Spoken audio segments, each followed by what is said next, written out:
Welcome to this episode of Monetizing Your Mental Capital. I'm your host, Will Christensen, and I am super excited to have James here today. James, tell us, why would someone want to hear from you about monetizing your mental capital? Well, great to meet you, first of all, Will. Thanks for inviting me onto the show. Well, I've got a big background in sales and marketing, and more recently, probably the last 5 to 6 years, I've worked in marketing agencies specializing in different areas. And during the pandemic, I used my experience plus knowledge of marketing to monetize that by creating a marketing agency of my own. And that is focusing mainly on Amazon sellers and how I can use my marketing knowledge to excel Amazon sellers to the top of the rank. And with some training, some mentorship, and some growth, I'm now at a point where I've merged with another agency, and we are about 8 staff deep, 4 years in.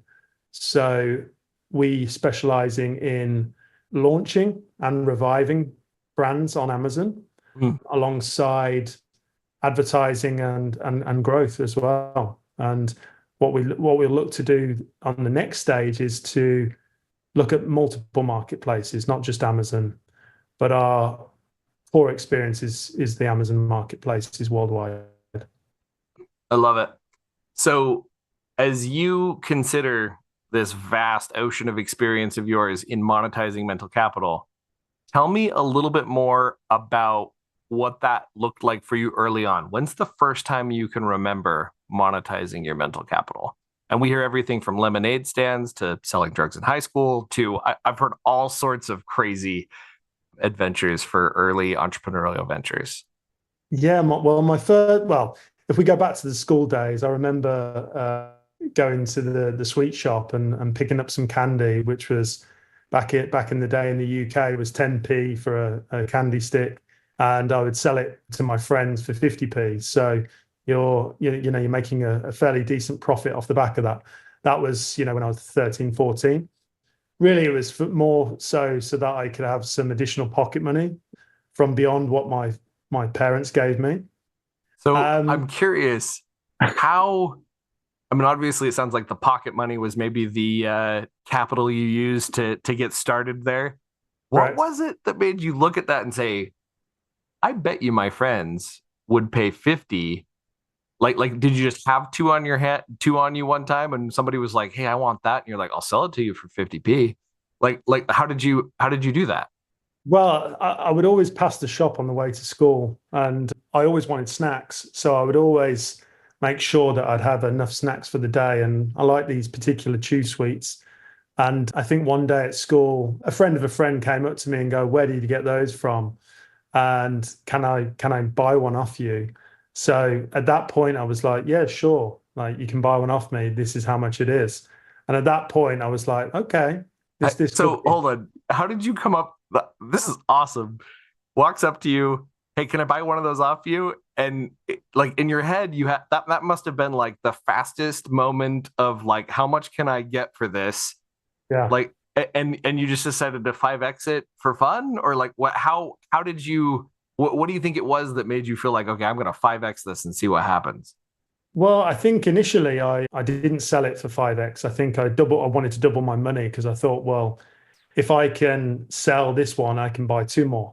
And then I think then was when I was like, okay, well, what are people are prepared to pay? So I would then increase it. And eventually I increased it to about 50 pence. So 5x, what my investment was. And yeah, from then on, I just started to buy more. So So whatever did you have like profits, a backpack full of them kind of thing? basically, yeah, I had a zip pocket at the front and I had them all in. And then I started to diversify with some different sweets as well.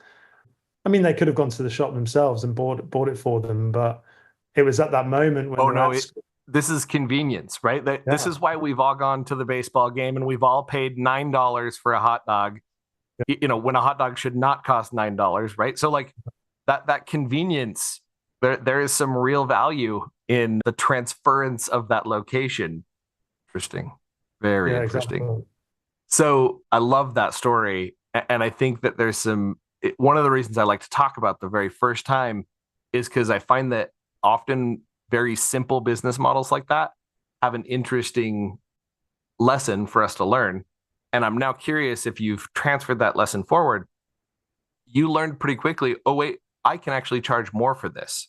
Yeah, absolutely. So there's a big difference between cost-based and value-based pricing, right? Hmm. Like, do I charge what this is worth? Like for an agency, when I was starting my agency, it was all about hours. How many hours is that going to take? How much am I paying you? Okay, we're going to double that. And that was how we came up with our numbers to try to figure out how to be profitable. And then over time, I started to realize, like, wait a second, this is not all equal. Like, if I jump on a call, even though I'm paying myself 80K a year, if I do the math, my hour is not worth just double. That guy's willing to pay $300 an hour for my time, not just That's $200 an hour or $150 an hour. And so it kind of tweaked that. I'm curious, how do you help yourself always stay thinking about your business now and monetizing your mental capital? How do you stay in a place where you're price flexible and you don't become too comfortable in the price that you've set? well, I think across my career, you whether you're employed or running your own business, you have a price per hour of what you think your time is worth. So I think as my experience has grown, my value has grown. And where my knowledge base has grown, my value has grown. So I think as time goes on, and there's specific tasks that may not require my time, then you will obviously employ people that can do that task for a lower value. And then that allows me to be more in the areas where I can make more money for the business, which is bringing in new clients or growing an existing client looking for So additional services. you brought up an interesting point there, right? Like passing off that to employees that cost less. We've talked about that quite a bit on the podcast. What we haven't talked about is how to make sure that your price doesn't follow that drop in cost. So like Mm, as that, because when I very first got in there and I was always thinking about price, I brought in somebody who was getting paid $20 an hour and I was paying myself $30 an hour. And the way that I priced my first deal was like, well, I'm going to charge $60 an hour, right? I just yeah, doubled my wage. And so then when I got somebody who was less expensive than me to do the same work, I was like, oh, well, then I mean, it almost didn't feel fair for me to keep it at $60 an hour because they were only making, that they were only making $20 an hour. So shouldn't it be $40 an hour? And obviously, that's a way to handle your business. If you want to do that kind of a staffing business, you could do it in that way. The question that I have, though, is what do you do to make sure that you're not discounting? Or why shouldn't you discount even though you're using somebody less expensive? well, because you've trained them in your ways and the way that you do things. So ultimately, they should have a level of experience that you would deliver yourself. So there's no need to lower the price based on that. If there is an opportunity for multiple products or for that set rate card price, or if you were to purchase times X of this product, we'll give you a 5% discount or something. I think that's only when discount comes into play. But actually, the task itself should remain the same and the value of it. Interesting. So, any rule of thumb that you would share around pricing? Like, what do it sounds like you're the guy who does a lot of selling. When Yeah. you're on that call with a new prospect, what do you do to make sure that you're always getting as much as you can for the services you offer?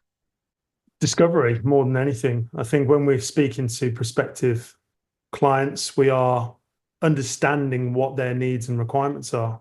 And we base the quote on those needs and requirements because some will have more needs and some may not. They may have a portfolio of 100 plus products, which will take way more time than maybe 5 products. So I think it's all important to get that discovery call in, and then understand what solutions that you can offer and price accordingly. So the key really is, the rule of thumb is to have a base level pricing, and then you would quote bespoke to their needs. Interesting. One thing I do when I'm on calls is I go with my gut around like how big of a pain. Like I ask myself that question right before I tell them the price. And I've done this before, by the way, where I'm literally right about to share my screen and I tell them for an investment of, and I was going to say 3K, and I try and I'm like, you know what? I'm going for 4K this time for an investment of 4K. And then I watch their body language, like how, because nobody, one of the things I tried to do once with a new product is I got on calls with people who were potential buyers. And I was like, how much do you think this is actually worth? And I found out that that question is totally worthless. Like it's good directional data at the beginning, but nobody's ever going to tell you what it's actually worth, because that's like the point of a buy and sell exchange is you don't tell people what you think it would be worth, and you feel better. The lower you got below the price you thought was the max, the better you feel about the purchase. Yeah. And so people are generally not willing to give you that, ultimate price. One way I've phrased it before is I would say, okay, here's the deal. You're one of my first customers. So I am going to give you a screaming deal. You want me to stay in business for a long time, right? And they're like, oh yeah, I want you to stay in business forever. So it would behoove you to make sure that I charge all of my other clients except you as much as I possibly could, right? Oh yeah. How much should I charge them? And know that you and I are going to agree on a completely separate price that's discounted in exchange for you giving me the real price for what I should be charging my other people. That's the only way I've found to get people to actually be honest with me about the price. Have you ever run into that before? Yeah, I think we've made mistakes before, and I think that's led us to understand what a price is worth. And in terms of like asking, what something is worth, a lot of the time is doing what you did and read the body language and understand, what their pain points are, and what have they done before? Have they been working with somebody before? What sort of prices were they paying before? Were they happy with the service for that price? So these are the sort of questions I will be asking. Or if they're at a standing start, this is something really new for them, and they're a startup business, they have a certain amount of budget. It's kind of reading what situation they're in to understand actually, what are we going to deliver for you? What does that look like? Do we give you an introductory price because you're brand new to Amazon for 3 months, but then it goes back to the level after 3 months? So it's actually, for us, it's really that discovery call tells us everything. It tells us if you're an experienced seller, you've had a bad experience in the before, or you're a startup seller. And between that, we can really determine which category or pot you sit in. Interesting. So from that standpoint, it really gives you some idea of where people are. And I think that's actually really valuable when you talk about pricing, to understand the different groups of people. So right now I run a small staffing agency where we clone entrepreneurs. So we take young, hungry entrepreneurs and we pair them with experienced, overwhelmed entrepreneurs, and we help the relationship along. And what we've discovered is a version of, it's kind of a mix between a humble COO and a really amazing VA. Like if you were to mash those two together, that's what an apprentice is, because they'll do things that only your COO would do. Like they'll be like, oh, I'll take care of QuickBooks. What do you mean you'll take care of QuickBooks? You're like, okay, got it. You're like me. You just want to punch through hard barriers. That's who I'm hiring. Well, in this whole process, I've discovered that there's a specific personality type that just loves my apprentices. And they're actually very similar to me. they're kind of the visionary. They're the one, maybe a little less organized in the background sometimes. Nobody can see that really because, they do a really good job of covering it. But I was recognizing like, holy crap, there's a group here. And for the guy, I just did an interview with him earlier this week, asking him for a testimonial. And I got chills while he was talking about it. He's like, I've tried to hire VAs, I've tried to hire, COOs, I've tried to hire just one-offs, and I have failed every time to find somebody who gave a crap as much as me about my business. And I just could not figure out how to make this so that I wasn't having to focus on operations and on sales at the same time. Mm. Well, as he began to talk about that, I started looking back at the amount of time I was spending on his account, coaching his apprentice, coaching him, looking at it. I spent like almost nothing. I'd had 2 half-an-hour phone calls with him, and I'd texted him back and forth a couple of times, checking in on vital signs for the relationship. And I actually got him on a weekly cadence where it's automated. So it just texts him every week and asks him like, how's the apprenticeship going? And he's always replied back with a thumbs up. So I thought, cool, we're good. Well, it dawned on me, holy crap, I need to go find more of him because he intimately understands the value of my product. And on that interview, he said, no, you can't change my pricing. And I apologize for all of you who watched this because the price just tripled. I would literally probably pay triple for what I got out of this situation. And my mind just went crazy with that because I was like, wow, I could pay the apprentices more. Like there's so many possibilities. And identifying like that key, you talk about ICP, ideal customer profile. He really is ideal. And I've got so many people who aren't ideal who are in my mix and they're still paying me, but man, am I having to work to keep them happy. And so that guy, if I can go find 20 of him, not only can I raise my price, but they're also really low maintenance. So why wouldn't I go chase that? It's identifying it. Yeah, it's finding them. Yeah. Yeah.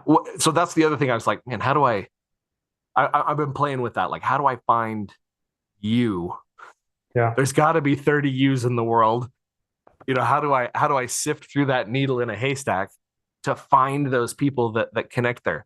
What do you do to make sure you're noticing groups of people inside your customer base? Well, build that customer profile of what does good look like, from a business point of view, what their products look like, what their vision is, and again, going back to their experience and understanding, what their vision is for the future, what's their experience in the past, and what do they want to achieve now? What's their priorities now, understanding what are the top 3 things that you want to achieve from a potential partnership relationship with us. And once I understand that, then I can get a good idea of does this sit within our profile? And we don't always get that ideal brand profile, but we'll always aim to target that.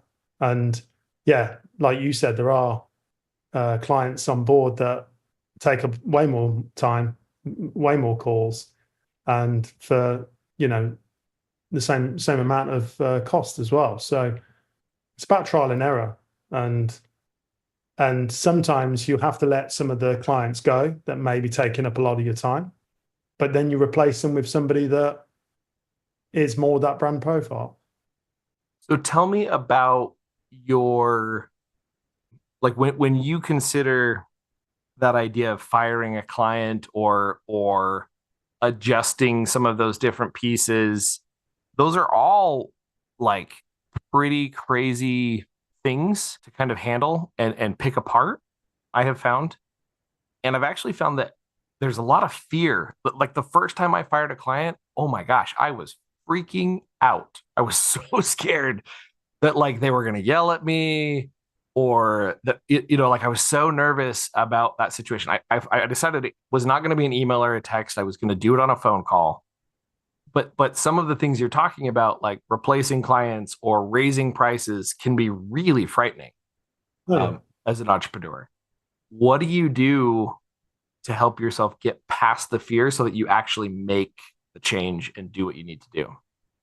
I think it's understanding your boundaries from the off. And I think when you're starting up, you don't have any boundaries. You just want that client. You want that first client on board, and you'll do whatever you can to get that client. And through experience of having multiple clients, you start to realize those that take up more of your time and don't. And then you start having to put those boundaries in place, whether that be a monthly call, a monthly wrap up.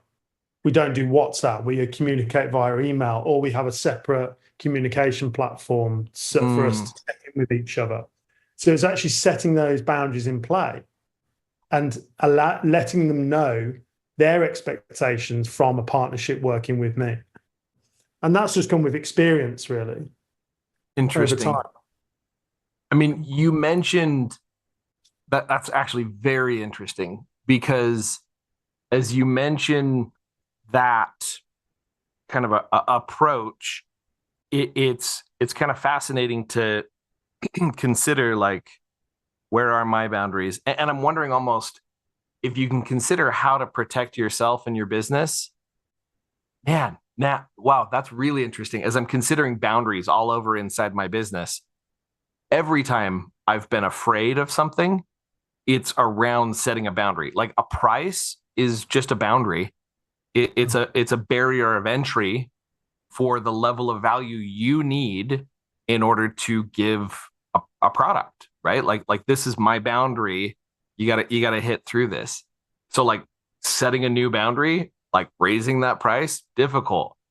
Firing an employee or a client, I'm setting a boundary. I'm like, no, I must protect me and my business and the other employees that are working hard by excluding you from our business, Mm. right? Like that's another boundary. So I think you're right. Like leaning into boundary setting. And one thought that popped into my head as you were talking about boundaries, I wonder if people don't just like choose to exit when you set like if you don't have to fire them, you just set a bunch of boundaries that you know they won't like, and eventually they'll walk themselves. They'll be like, yeah, this isn't what I want. Yeah, I think it's just open and honesty as well. Apart from the boundaries, is being open and honest and saying to them, look, this isn't working for you or us. It's taking more time. The pricing that we've got in play doesn't allow for that additional time. You're not getting what you deserve or what you need. And ultimately it goes back to that discovery call again and their needs and requirements. And if they have not given us that indication that they need way more than they've actually initially told us in an area where this partnership's not going to work because you've asked all the questions you need to ask, and now they're requiring more of your time. So actually, the deal that you've agreed is actually outside of what has been agreed from the Yeah, start. what it should be. So yeah, Interesting. Yeah, I can see what you're saying. Okay, so shifting topics here for just a minute. Think back, clear back to we're going to imagine that younger version of you. How old were you? 13, did you say something like that? something, yeah, maybe 13, 14, something around Okay. that. All right. So we're going to imagine that I hand you a cell phone, and on the other end of that cell phone is a 14-year-old version of yourself from back then. And, Yeah, and you can actually give him some piece of advice about monetizing his mental capital. And he's actually, we're also, I had to throw this in there. He's also mature enough to receive and accept this advice. So you don't have to dumb it down to him since he's 14. But imagining that you could tell him one piece of advice, say, look, if you do this, it will level up your game for monetizing mental capital in a way that you just can't even imagine. So do this and life will be better from a monetizing mental capital standpoint. What would you tell him? I think the biggest one would be referrals. I would say find your ideal customer and get referrals from them and incentivize them. So if they are buying off you 5 chew sweets a day, they're your ideal customer because they're going to keep buying and buying. And you need someone exactly like that that's going to do the same. So I would say for that customer buying 5 bars, give them one free. next time they purchase. And if they refer for every referral they give you, that would be the main advice. And then you're eventually getting a customer base which is thriving and they're going to buy regularly. They like the product or the service, and you're going to do really well. So, as you consider this idea of referrals, I want to dig into that a little bit because I've seen a lot of agencies attempt, including my own, to do a proper referrals program where I actually like pay out on whatever's there and I'm reminding people how much they, you know, like I've thought of 100 different ways to do this and I've never done it beautifully. I'm curious, have you found any software, used any systems? What sort of referral engines? I love your idea of like, I'll give you another bar for every person you come over. That's pretty simple, straightforward. Like it works really well for that scenario you were in. What do you do with your marketing agency and or have you seen done that you thought was a good idea?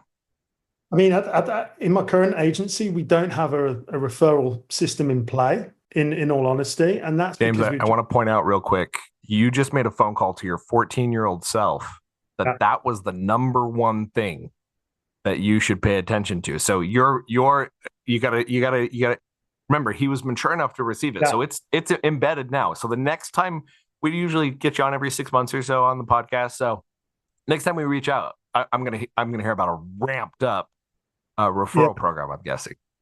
Well, the reason why we haven't got one in place because we've got enough business at the moment. We're at the point where we've got too much work and not enough staff. You see, so we haven't got one in play because we don't want to we do always want business, of course, but we're concentrating on doing a great job with the brands that we have, and actually we've naturally got referrals off the back of the work that we've done. So can I introduce you to this person? I'm like, absolutely. And they're not asking for anything back. So actually with my current business, it's all been about the efficiency and the quality of the work and the results that we deliver. That sounds like product-led growth, right? Like our goal was to make something that was so darn good in terms of what we were providing to the sellers that are using us, that they naturally, just out of the sheer goodness of how good this was, are referring their friends. Exactly. And that probably comes down to the fact that a lot of our businesses are startups or, small to medium-sized businesses where they've got a network of friends that are all maybe in the early stages of some backing, but they're more interpersonal. They will have a conversation. They'll have a meeting quite easily. And they've had that referral from someone that they trust. So it's making our base of clients all from the same pool, really. And those initial ones that we had in the early days where we may be of more, we'll do this for this, we're slowly kind of filtering those out. And this new brand profile that we want, it's just growing organically. So eventually, once we've built the core team and we get through the backlog, we can then start looking at if and when we need a referral system, or just look at our customer base and go, are you happy with the work that we're delivering for you? If so, do you have 5 of your friends within your network that you would recommend to us? And if so, we can offer you this. We can offer a percentage off our profit share for next year. I mean, that's where we would probably move towards. Something like that. Yeah. Some sort of profit share.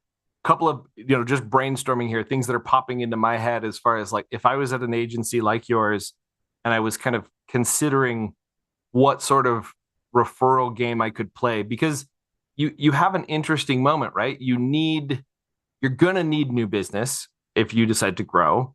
And or just in general, you will, because there's churn that happens. It's normal for a brand to go out of business or something to happen that means you need a new client. And so it's interesting. You're not directly encouraging the referrals. You're just being really good at what you do so that you're getting referrals coming in, and you've got, the opposite problem, which is kind of a natural thing that happens, I've found, in agencies and mental capital businesses. As you consider that cyclical flow of back and forth, and you consider this idea that you've got to create a referral network, one of the things that popped into my head was, well, what if the referral program was like a monthly meetup, and you ran a monthly meetup and you said, look, my clients, and I actually just did one of these inside my business. I'm not even really, I wasn't even realizing that that's kind of where this idea is coming from. Yeah. I did a monthly meetup with all of my clients. I put them all in the same room, and man, was it obvious who was very similar and who was very different. Like the ones that were super similar, they jived super well, and the ones that weren't as similar, it was like, oh, okay, that didn't work as well. But it was fascinating to see them all in the same room and to get some value there. I almost wonder if what I should be doing with my meetup is turning around and saying, invite your friends who you feel are similar to you to this, to this mastermind. Like you get, your seat plus two more for other businesses for in exchange for just working with us, and kind of create like this community of 50 people who come in and break up into groups and talk about stuff, because then you've sort of harnessed the referrals that you can't yet monetize, created a relationship so that you can keep doing it in the long term. I don't know. I'm just like, I'm thinking about like, what would I do if I was in a spot where I couldn't handle more business, but had ready and willing referrals that could be coming in? Well, yeah. I mean, it's a great idea. It's all about relationships and, making that network as solid as possible, because that's where you're going to build the value, right? It's the hardest part about getting new business is picking up the phone to a stranger or sending out an email to a stranger and saying this is who we are and this is what we've done. That they have no connection to you whatsoever. So the easiest way to get new business is to speak with your existing client base, especially those ones that are happy and they've been with you for a long time. That's really solid. Any habits you would recommend implementing to get more referrals? I think communication's key, going above and beyond. I think as a director of a business, one thing that stands us apart from maybe some of the larger agencies is that they get to have direct conversation with me and the other directors. If they need some advice or, they want to pick up the phone, my number's on my signature and they can pick it up. And if I can answer the question there and then, I will. If it's a longer conversation, then I'll say, look, let's book a call in. I'll get a team member who's specializing in that area, and just making them feel that they're getting a little bit of extra value out of those boundaries, but not too much, So they're kind of little nuggets, really. It's just making sure that you keep hold of your boundaries, but also just offering them a little bit outside of that they wouldn't get typically within their program or plan. I like it. Yeah. Yeah. My dad calls that the law of reciprocity.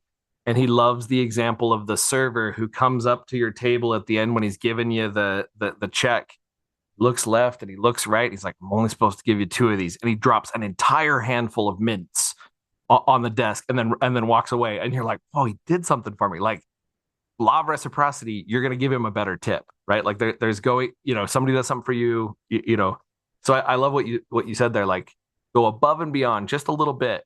And because that is above and beyond. When you get a referral from a client, I always feel like, wow, that was so awesome. Yeah, So, absolutely. I think with referrals as well, it depends what situation that you're in. Like I used to work for a previous business where you would be speaking to buyers, right? And they have no invested interest in that business because they are employed, but they are influencers. They are people that will be able to refer you on to other people within the business. So I right. need to be honing in on what can I do for them personally. So in a previous business, if they referred someone on, I would give them an iPad. I mean, an iPad was like £500. It's nothing when the deal value size was like 30 grand. So you're actually, for that value, you're giving them, 1.5% really, or however, Yeah. whatever the Yeah. percentage that deal you're giving to that individual. And they're like, wow, you've given something personal to me. It's nothing to do with the business, but I'm an influencer. So I'm going to now chat to my colleagues and go, this business are great. They give me an iPad just for passing you over to David in this department. But David's got another brand that he works with. And now I can get another 30 grand from this person and Yep. the referrals go on. So it depends the size of the business, and it depends who the buyer is. If the buyer I is the love direct I company, love the yeah, iPad.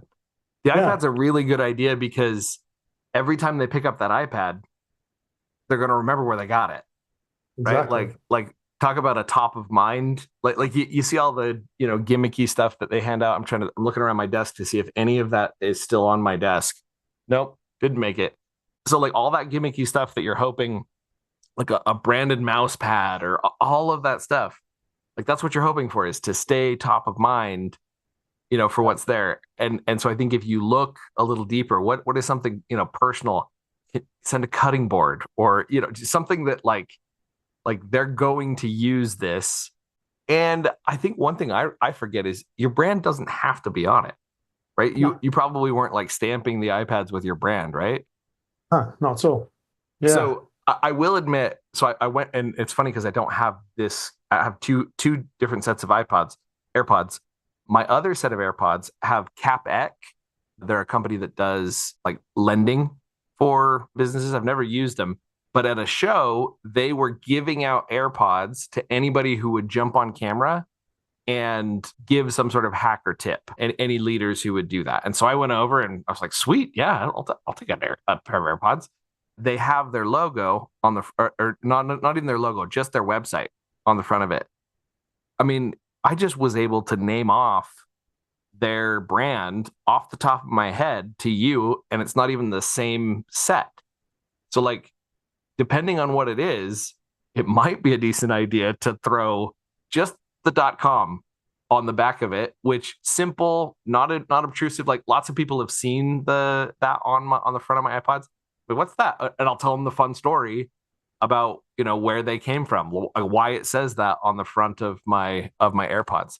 So yeah, this more expensive gift idea is an interesting one.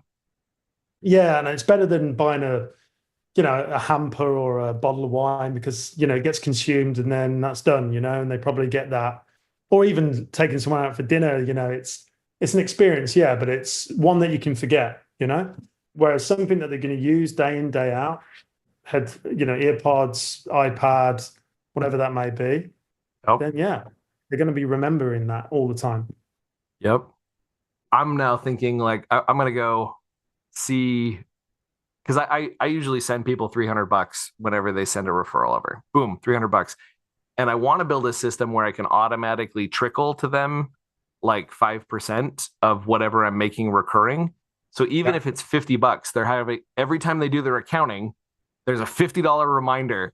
Oh, right. If I send Will a referral, he pays me in the long run, right? Like some sort of just simple thing. You've got me wondering now, like, could I create somebody should have like a subscription service or something where like I tell them how much my referrer made me, and then they send an email and say, which of these items do you want? Some sort of physical exchange subscription box for yeah, referral partners. yeah. You could do. Yeah, I like the personal touch. That Yeah. you've built a relationship and they can remember you for that. Depends how big you grow, but I think it's certainly in the early days that personal touch means a lot. Yeah. All right, James, shifting to the final part of our episode here, I'm going to ask you two questions. One, I'm going to ask you to step into an elevator. Guy next to you says, yeah, I'm an 8-figure Amazon seller. What do you do? And you're just going to tell him, what you do. I'm going to give you 1 minute to do that. So the elevator is going down, 1 minute's going to run out, and I'm going to cut you off. Right after that, I want you to tell me any tips, tricks, hacks, or books you've come across in the last year that have helped you monetize your mental capital. Okay. So I'm putting that one in your subconscious so that it can go track down what was the name of that book. And Yeah. on the other side of the coin, we're going to give you 1 minute, and I'm starting it now on my timer. Go. Well, what I do is we help brands like yours reach the next level. You're already doing a great job, and we'd love to step into your world and understand how we can do better. So tell me, what's your most successful thing that you've done this year, or most successful product? And tell me what your least successful product is. And let's look at how we can get that least successful product doing what your most successful product is doing as well. I also have my own brand, and we sell on Amazon. And I'm really inspired to hear your story so that my brand can also reach the heights that you're reaching. We're in the early stages. We're only a year in. I see that you've been going for 7 years, and we would love to get to your level as well. So any tips you can give me, fantastic. And we can look at how we can get your lower priced item to the top. Beautiful. Well done. Sorry, I knew I was going to freak you out when I started counting down from 5. For those of you who are just listening, he could see my hand counting down from 5 and was like, "Oh." So great, James. That's beautiful. If someone wants to get in touch, is the best way to catch you online? What's the right way to connect with you? Yeah, I mean, they can connect on LinkedIn, or they can have my email, whichever or both. So my email is james@accelebrand.com. Cool. So that's ACCELOBRAND.com. Or if they want to connect with me on LinkedIn, they can connect with me there. That's linkedin.com/IN/James-Sheerin. Sheerin is spelled SHEERIN. Beautiful. And we'll put those links in the show notes as well, so that anybody listening can jump down and just come right to you. James, final question. Tips, tricks, hacks, or books you've come across in the last year that have helped you monetize your mental capital? Well, I've been reading. To be honest, when I go to read, it takes me a long time. So for the last year, I've been reading Rich Dad Poor Dad by Robert Kiyosaki. Is that how you pronounce it? And really, the big takeout for me is about working smarter rather than working harder, and monetizing that as well. Trying to create multiple streams of passive income, and that's helped me to understand my value rather than working for the man, and instead working for myself and what I can deliver within my business as well. So that's probably it's an old book. It's been around a long time, but I've got a lot of value out of it over the last year. So I don't know if you're like this, but I don't believe in coincidences. I think that I'm very religious. So for me, I think God's behind it. A lot of people, for it's the universe, whichever, I respect that. For me, this is God tapping me on the shoulder like, dude, I told you this book is good. I literally just talked to another entrepreneur who was just raving about, Rich Dad Poor Dad and some of those different pieces. So just bought it. I literally opened up Audible while you were talking and was like, boom, and it's in my list. So I gotta get in there and take a look. Fantastic. Well, it's a good read and lots of good nuggets of information, and it's more of a mindset shift as well. Beautiful, which can help with monetizing your mental capital. Exactly. Perfect. Well, thank you so much, James. It was a pleasure to have you on the show, and looking forward to continue chatting. Yeah, absolutely. Take care.